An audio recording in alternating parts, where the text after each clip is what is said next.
Shalom, selamat pagi Bapak Ibu Saudara yang dikasihi Tuhan. Kita bersama-sama kembali di dalam merenungkan kebenaran firman Tuhan.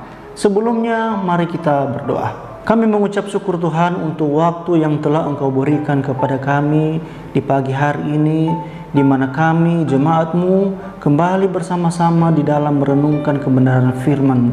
Kami mohon biarlah pengurapan daripada Tuhan turun atas kami, sehingga firman-Mu dapat kami mengerti dan kami juga dimampukan oleh Tuhan untuk menerapkannya dalam kehidupan kami sehari-hari.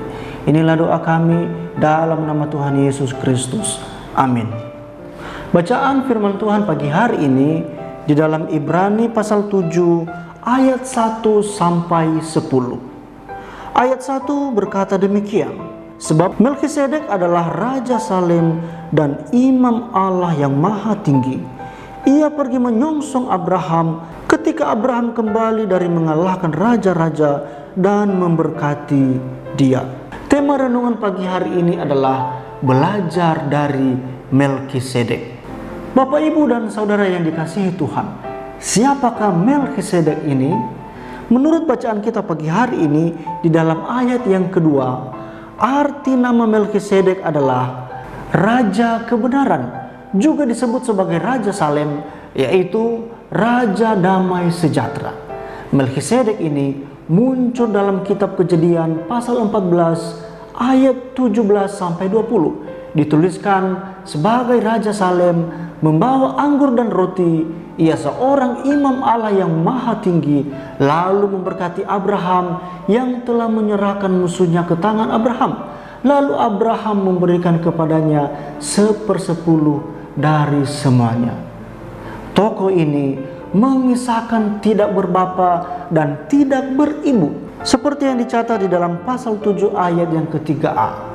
Kalau kita belajar dari tradisi Yahudi, silsilah merupakan hal yang sangat penting. Dalam perjanjian lama, Melkisedek melambangkan sosok yang tidak diketahui asal-usulnya. Sebagai seorang raja, memerintah di wilayah Yerusalem dan memiliki karakter damai sejahtera. Sehingga di kalangan umat Kristen, Melkisedek melambangkan sosok anak Allah, yaitu Yesus Kristus yang turun ke dunia. Akan tetapi perlu diingat bahwa Melkisedek bukanlah Yesus Kristus, hanya melambangkan saja. Bapak, Ibu, dan Saudara yang dikasihi Tuhan, mengapa Melkisedek dijadikan sama dengan anak Allah? Di dalam Ibrani pasal 7 ayat yang ketiga C, sebab Melkisedek ini adalah gambaran Allah yang menyerupai sifat Kristus sebagai anak Allah. Dalam kitab Ibrani ingin menunjukkan bahwa bangsa Yahudi memandang Abraham sebagai bapa atau disebut sosok yang sangat tinggi posisinya. Namun dalam kenyataannya ada sosok yang lebih tinggi lagi dari Abraham, yaitu Melkisedek. Bangsa Yahudi selalu berkata bahwa mereka adalah anak-anak Abraham. Di dalam Yohanes pasal 8 ayat 39, jawab mereka kepadanya, "Bapa kami ialah Abraham." Kata Yesus kepada mereka, "Jikalau sekiranya kamu anak-anak Abraham, tentulah kamu mengerjakan pekerjaan yang dikerjakan oleh Abraham."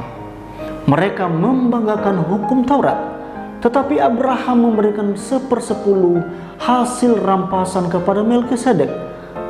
Kira-kira mana yang lebih tinggi antara Abraham dan Melkisedek? Di dalam bacaan kita pagi hari ini, inilah yang akan ditunjukkan kitab Ibrani pasal 7 ayat 1 sampai 10 ini.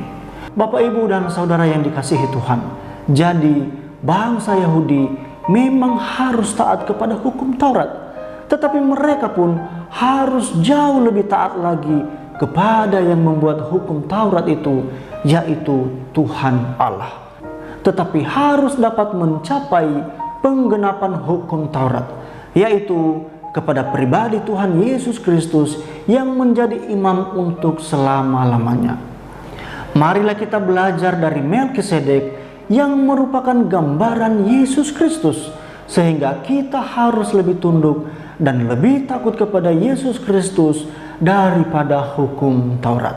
Mari kita berdoa. Bapa di sorga, meteraikanlah firman-Mu yang telah kami baca dan juga kami renungkan pagi hari ini, supaya sungguh-sungguh tertanam dan berakar dalam kehidupan kami, sehingga menghasilkan buah-buah yang baik di dalam kami menjalani kehidupan bersama-sama dengan Tuhan, dan juga ketika menjalani kehidupan terhadap sesama kami.